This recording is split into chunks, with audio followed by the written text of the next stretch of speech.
بسم اللہ الرحمن الرحیم۔ جب کچھ بھی نہیں تھا تب صرف اور صرف اللہ تھا۔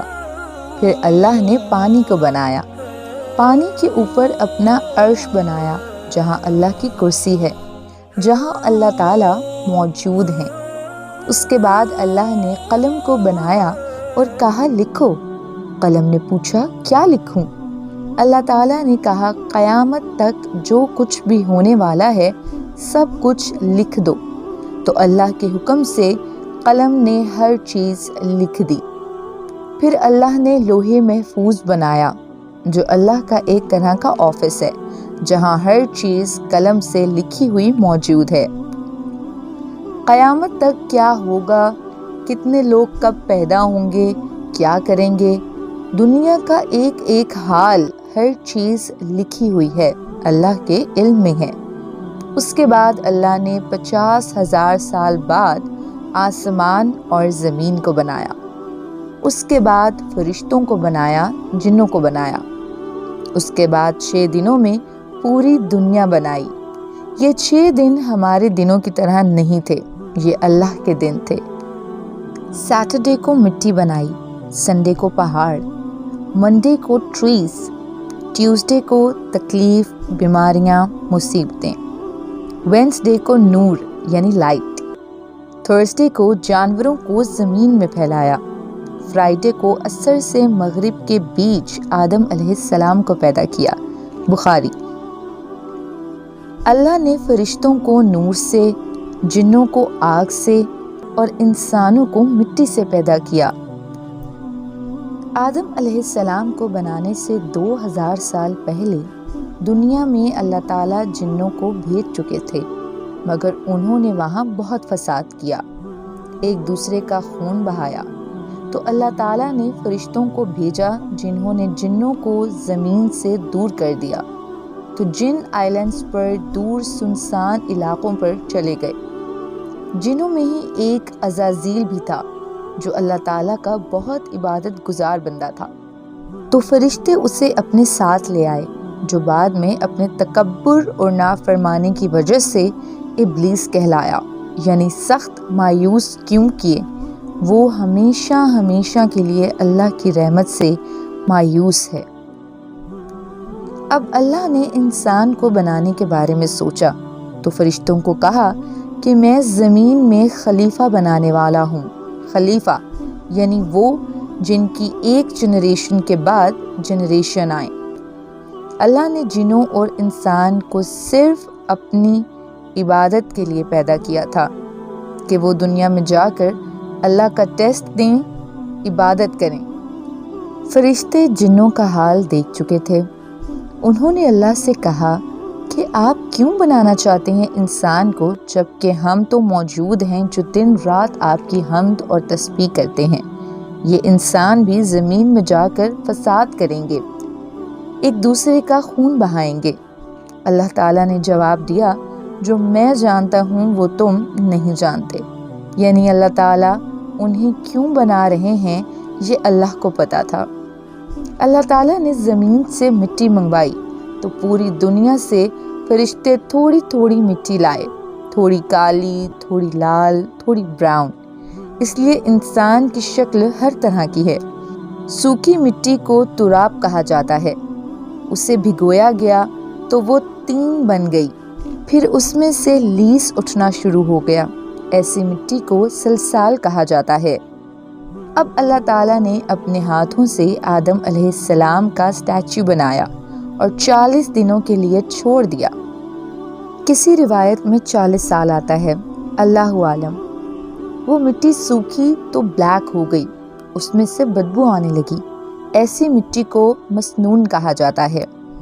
پھر وہ بجنے والی مٹی کی طرح ہو گئی جس کو تھوکنے سے آواز آتی ہے، ایسی مٹی کو فخار کہا جاتا ہے۔ قرآن میں جب جب انسان کی کریشن کا ذکر آتا ہے تو اللہ تعالیٰ کہتے ہیں ہم نے تمہیں مٹی سے بنایا، تو یہ الگ الگ مٹی کے نام آتے ہیں کہ ایسی مٹی سے بنایا، دیکھو تم کیا چیز تھے۔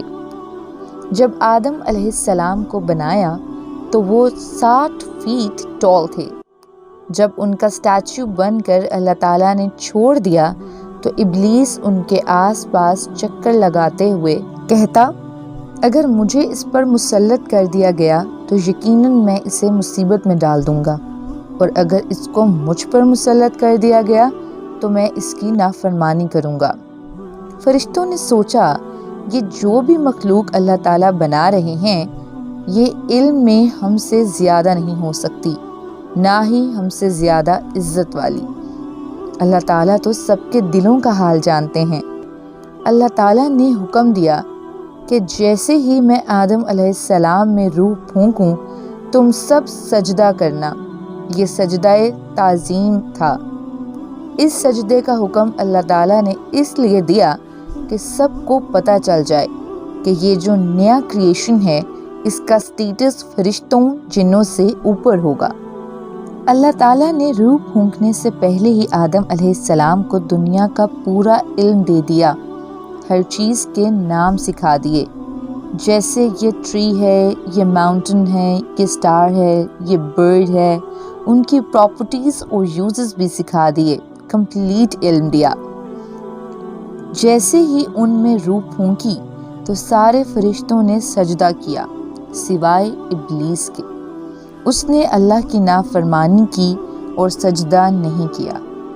جب روح پیٹ میں گئی تو انہیں بھوک محسوس ہوئی۔ جب پیروں میں روح گئی تو انہوں نے چلنے کی کوشش کی۔ اس پر اللہ تعالیٰ نے قرآن میں فرمایا، انسان جلد باز ہے۔ پھر اللہ تعالیٰ نے ان کی پیٹھ پر ہاتھ پھیرا تو قیامت تک جتنے بھی انسان پیدا ہونے والے ہیں سب کی روحیں نکل آئیں۔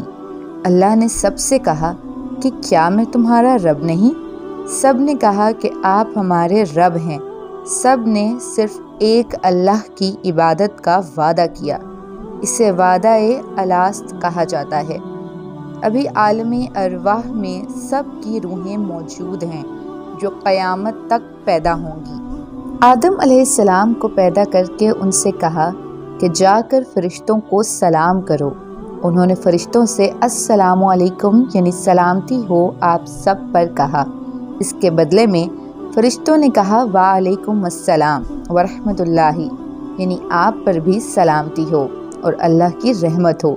اس پر اللہ تعالیٰ نے آدم علیہ السلام سے کہا، یہ تمہاری اولاد کو ایک دوسرے کے لیے تحفہ اور ہدیہ ہے۔ اب اللہ نے فرشتوں کے سامنے دنیا کی کچھ چیزیں پیش کیں اور ان کے نام پوچھے۔ فرشتے نہیں جانتے تھے۔ انہوں نے کہا، اے اللہ ہمیں علم نہیں، ہمیں تو صرف اتنا ہی پتہ ہے جتنا علم آپ نے ہمیں دیا۔ پھر انہی چیزوں کے نام آدم علیہ السلام سے پوچھے تو انہوں نے سب کے نام بتا دیے۔ اس پر اللہ تعالیٰ نے فرمایا، کیا میں نے نہیں کہا تھا کہ مجھے زمین اور آسمان کی ہر چیز کا علم ہے؟ جو تم ظاہر کرتے ہو اور جو چھپاتے ہو اسے بھی میں جانتا ہوں۔ اللہ تعالیٰ کو پتہ تھا کہ فرشتے آدم علیہ السلام کے بارے میں کیا سوچ رہے تھے۔ آدم علیہ السلام کو جنت کا لباس پہنایا گیا اور جنت میں رہنے کو کہا گیا۔ وہ جنت میں رہنے لگے۔ جب اللہ نے سب کو آدم علیہ السلام کو سجدے کا حکم دیا تو ابلیس نے سجدہ نہیں کیا۔ ابلیس ایک نیک اور بزرگ جن تھا۔ اس نے کبھی اللہ کی نافرمانی نہیں کی تھی، بہت عبادت گزار تھا، اس لیے بلند مرتبہ پا کر فرشتوں میں شامل تھا۔ اسی بات کا اس سے بہت غرور ہو گیا تھا، خود کو بڑی چیز سمجھنے لگا تھا، اور اسی غرور میں اندھا ہو کر اس نے اللہ کے حکم کو بھی ماننے سے انکار کر دیا۔ اللہ تعالیٰ نے اس سے پوچھا، اے ابلیس تجھے کس چیز نے سجدہ کرنے سے روکا؟ کہنے لگا، میں اس سے بہتر ہوں، تو نے آدم کو مٹی سے پیدا کیا اور مجھے آگ سے۔ اللہ تعالیٰ نے کہا، اتر جا یہاں سے، تجھے حق نہیں کہ جنت میں رہ کر تکبر کرے۔ ابلیس کہنے لگا، اے اللہ مجھے قیامت تک کی مہلت دے کہ میں زندہ رہوں۔ اللہ تعالیٰ نے اسے مہلت دے دی۔ جب مہلت مل گئی تو اپنی غلطی ماننے کی بجائے اللہ تعالیٰ سے کہنے لگا کہ تو نے مجھے گمراہ کیا، یعنی اگر اللہ مجھے سجدے کا حکم نہیں دیتا تو کچھ نہیں ہوتا۔ جب مہلت مل گئی تو اپنی غلطی ماننے کے بجائے اللہ تعالیٰ سے کہنے لگا کہ تو نے مجھے گمراہ کیا، یعنی اگر اللہ مجھے سجدے کا حکم نہیں دیتا تو کچھ نہیں ہوتا۔ الٹا اللہ کو بلیم کرنے لگا، کہنے لگا میں قسم کھاتا ہوں میں آدم کی اولاد کو گمراہ کروں گا، میں تیرے صراط المستقیم پر بیٹھ جاؤں گا، پھر ان کے آگے سے، پیچھے سے، رائٹ سے، لیفٹ سے آؤں گا، انہیں بہکاؤں گا، ان کی اکثریت کو یعنی میجورٹی کو شکر گزار نہیں پائیں گے۔ میں انسانوں کے گناہوں کو ان کے لیے خوبصورت بنا دوں گا، سوائے تیرے مخلص بندوں کے، وہ میرے بہکاوے میں نہیں آئیں گے۔ اس پر اللہ تعالیٰ نے اس سے کہا تو نکل جا یہاں سے، آدم کی اولاد میں سے جو تیرا کہا مانیں گے اور تیرے ساتھ چلیں گے میں تجھے اور ان کو سب کو جہنم سے بھر دوں گا۔ جو گمراہ ہوں گے، تیری پیروی کریں گے یعنی تیرے قدموں پر چلیں گے، ان کے وعدے کی جگہ جہنم ہوگی، لیکن میرے مخلص بندوں پر تیرا زور نہیں چلے گا۔ اب اللہ نے اسے اور پاورز دیتے ہوئے کہا تو جا، ان کو اگر اپنی آواز کے ذریعے بہکا سکتا ہے تو بہکا لے، میوزک ان پر اپنے سوار پیادے چڑھا لا، یعنی ہر طرح کی فوج لے آ، گھوڑ سوار، پیدل، آرمیز لے آ، اپنا ہر داؤ استعمال کر لے، ان کے مالوں، ویلتھ اور اولاد میں شرکت کر لے، تیرے راستے میں یہ پیسے خرچ کریں، اپنی اولاد تیرے راستے پر لگائیں، ان کے برے اعمال انہیں بنا سوار کر دکھا، غلط خواہشات ان کے اندر ڈال دے، دوبارہ زندہ نہ ہونے کے وعدے دے، تیرے سارے وعدے فریب ہوں گے۔ اتنی پاورز دے کر اسے نکال دیا۔ اس کے اندر اتنی پاورز تھیں کہ وسپر کر سکتا تھا۔ اسے آدم علیہ السلام پر بہت غصہ آیا کہ ان کی وجہ سے یہ سب ہوا، تو میں اب ان کو بھی جنت میں نہیں رہنے دوں گا، انہیں ذلیل کروں گا، کیونکہ ابھی ان کی اولاد تو تھی نہیں، وہی تھے۔ ادھر آدم علیہ السلام کو اللہ تعالیٰ نے بہترین جنت کا لباس پہنایا تھا، جہاں چاہتے گھومتے، جو چاہتے کھاتے، لیکن وہ خود کو اکیلا محسوس کر رہے تھے۔ ایک دن وہ سو رہے تھے تو اللہ تعالیٰ نے ان کی لیفٹ پسلی یعنی رب سے حوا علیہ السلام کو پیدا کیا، جو کہ بہت زیادہ خوبصورت تھیں۔ جب سو کر اٹھے تو انہیں دیکھا تو پوچھا تم کون ہو؟ انہوں نے کہا کہ اللہ تعالیٰ نے مجھے آپ کے لیے پیدا کیا ہے تاکہ آپ مجھ سے سکون حاصل کر سکیں۔ وہ دونوں خوشی سے جنت میں رہ رہے تھے۔ اللہ تعالیٰ نے کہا جہاں جانا ہے جاؤ، جو کھانا ہے کھاؤ، بس ایک درخت ٹری کا پھل کھانے کے لیے منع کیا کہ اگر کھا لوگے تو ظالموں میں سے ہو جاؤ گے۔ ابلیس تم اور تمہاری بیوی کا دشمن ہے، کہیں ایسا نہ ہو کہ وہ تمہیں جنت سے نکلوا دے اور تم مصیبت میں پڑ جاؤ۔ ابلیس کو چین نہیں تھا، اس نے ان کے دلوں میں وسوسہ ڈالنا شروع کر دیا کہ اس پیڑ کے پھل کھا لو جس کے لیے اللہ نے انہیں منع کیا تھا۔ کہا کہ تم کھا لوگے تو ہمیشہ ہمیشہ کے لیے جنت میں رہ پاؤ گے، فرشتوں کی طرح۔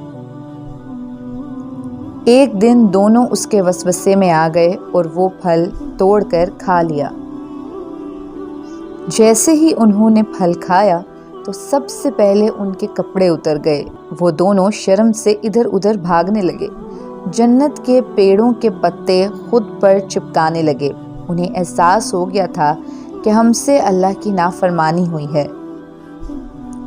اب اللہ تعالیٰ نے آواز دی، کیا میں نے تمہیں منع نہیں کیا تھا؟ کیا نہیں بتایا تھا کہ شیطان تمہارا کھلا دشمن ہے؟ آدم علیہ السلام بہت زیادہ شرمندہ ہوئے۔ اب اللہ نے انہیں جنت سے اتر جانے کا حکم دیا اور کہا تم ایک دوسرے کے دشمن ہوگے، انسان اور شیطان۔ تمہیں ایک وقت تک دنیا میں رہنا ہوگا اور فائدے اٹھانے ہوں گے، وہیں زندگی بسر کرو گے، وہیں مرو گے اور وہیں سے اٹھائے جاؤ گے۔ جب تم کو میری ہدایت پہنچے تو جو اس کو مانے گا اس کو قیامت کے دن نہ کوئی غم ہوگا نہ کوئی ڈر ہوگا جہنم کا، لیکن جو نہیں مانے گا، ہدایت کو جھٹلائے گا، وہ سب آگ میں جائیں گے اور اسی میں رہیں گے۔ کہا جاتا ہے کہ آدم علیہ السلام کو ہند میں اور حوا علیہ السلام کو جدہ میں اتارا۔ اللہ عالم، اس کی الگ الگ روایات ملتی ہیں۔ وہ بہت شرمندہ تھے، اپنی غلطی پر توبہ کی تو اللہ نے انہیں کچھ کلمات سکھائے جس کو انہوں نے جب پڑھا تو اللہ نے انہیں معاف کیا اور عرفات کے میدان میں وہ ملے۔ یہ روایت بھی شور نہیں، اللہ عالم۔ پھر دنیا شروع ہوئی۔ وہ کلمات تھے ربنا ظلمنا انفسنا۔ حوا علیہ السلام نے 20 ولادت میں 40 بچوں کو پیدا کیا، انہی سے دنیا آگے بڑھی۔ ہر بار جڑواں بچے پیدا ہوتے تھے، ایک لڑکا ایک لڑکی۔ جو ایک ساتھ پیدا ہوتے تھے ان کی شادی نہیں ہو سکتی تھی، جو الگ الگ پیدا ہوتے تھے ان کی شادی ہو سکتی تھی۔ آدم علیہ السلام نے اپنی اولاد کو وہ سب کچھ سکھایا جو اللہ نے انہیں سکھایا تھا۔ سب ایک اللہ کی عبادت کرتے تھے، کھیتی کرتے تھے اور جانوروں کو پالتے تھے۔ اسی پر اللہ نے قرآن میں کہا، اے لوگوں اپنے رب سے ڈرو جس نے تم کو ایک ہی جان سے پیدا کیا۔ آدم علیہ السلام کے بیٹوں میں سے 2 بیٹے تھے، قابیل اور حابیل۔ قابیل کے ساتھ جو بیٹی پیدا ہوئی تھی وہ بہت خوبصورت تھی، لیکن حابیل کے ساتھ جو پیدا ہوئی تھی وہ خوبصورت نہیں تھی۔ قابیل نے آدم علیہ السلام سے کہا کہ وہ اپنی جڑواں بہن سے شادی کرے گا۔ آدم علیہ السلام نے منع کر دیا کیونکہ اللہ نے اس کی اجازت نہیں دی تھی۔ قابیل اپنی نیچر میں بھی بہت سخت تھا، وہ کھیتی کرتا تھا۔ ادھر حابیل بہت نرم تھے، وہ بکریاں سنبھالتے تھے۔ آدم علیہ السلام نے کہا، تم دونوں اپنی قربانی اللہ کے سامنے پیش کرو، جس کی قربانی اللہ تعالیٰ قبول کر لیں گے وہ صحیح ہوگا۔ اس زمانے میں جب اللہ کے لیے قربانی پیش کی جاتی تو ایک آگ آ جاتی، جس کی قربانی وہ آگ کھا لیتی اس کی قربانی قبول ہو جاتی تھی۔ حابیل نے سب سے اچھا جانور قربانی کے لیے دیا اور قابیل نے سب سے ردی فصل کا حصہ۔ آگ آئی اور حابیل کی قربانی کو کھا لیا۔ اس پر قابیل بہت غصہ ہوا۔ ایک دن موقع دیکھ کر اس نے حابیل سے کہا کہ میں تمہیں ختم کر دوں گا۔ اس پر حابیل نے کہا، میں تم پر ہاتھ نہیں اٹھاؤں گا۔ اس پر قابیل نے حابیل کے سر پر بڑا سا پتھر مارا اور وہ مر گیا۔ اب قابیل کو سمجھ نہیں آیا کہ حابیل کی لاش کا کیا کرے، کیونکہ ابھی تک کوئی مرا نہیں تھا۔ اللہ تعالیٰ نے 2 کوے یعنی کہ کروس کو بھیجا، انہوں نے بھی ایسے ہی لڑائی کی اور ایک نے دوسرے کو مار ڈالا۔ پھر پہلے نے گڑھا کھودا اور اسے دفنا دیا۔ اس سے قابیل نے بھی ایسا ہی کیا، اور جس سے شادی کرنا چاہتا تھا اسے لے کر آدم علیہ السلام سے بہت دور نکل گیا اور بس گیا۔ آدم علیہ السلام کے ساتھ جتنے لوگ تھے جو شیطان کے بہکاوے میں آتے گئے وہ قابیل سے ملتے گئے۔ آدم علیہ السلام کو جب حابیل کے قتل کے بارے میں پتہ چلا تو بہت تکلیف ہوئی۔ اللہ تعالیٰ نے شیس علیہ السلام کو ان کے بعد نبی بنایا جو ان کے ہی بیٹے تھے۔ آدم علیہ السلام نے شیس علیہ السلام کو سارا علم سکھایا۔ اللہ نے 104 صحیفے ریٹن لاز شریعہ اتارے، اس میں سے 50 شیس علیہ السلام کو دیے۔ جب آدم علیہ السلام 960 ایئرز کے ہو گئے تو بچوں سے کہا، مجھے جنت کے پھل کھانے کی خواہش ہو رہی ہے۔ سارے بچے ادھر ادھر پھیل گئے۔ پھل ڈھونڈنے کے لیے راستے میں ان کو موت کے فرشتے ملے جو انسانی شکل میں تھے۔ انہوں نے کہا کہ واپس جاؤ، ان کی موت کا وقت قریب ہے۔ آدم علیہ السلام نے اپنے 40 سال داؤد علیہ السلام کو دے دیے تھے، ورنہ ان کی عمر 1000 تھی۔ فرشتوں نے روح قبض کی، غسل دیا، خوشبو لگائی اور دفنایا۔ ان کی موت کے 1 سال بعد ہی حوا علیہ السلام کا بھی انتقال ہو گیا۔ اسی طرح کی مزید انفارمیٹیو ویڈیوز دیکھنے کے لیے ہمارے چینل کے ساتھ جڑے رہیے۔ شکریہ۔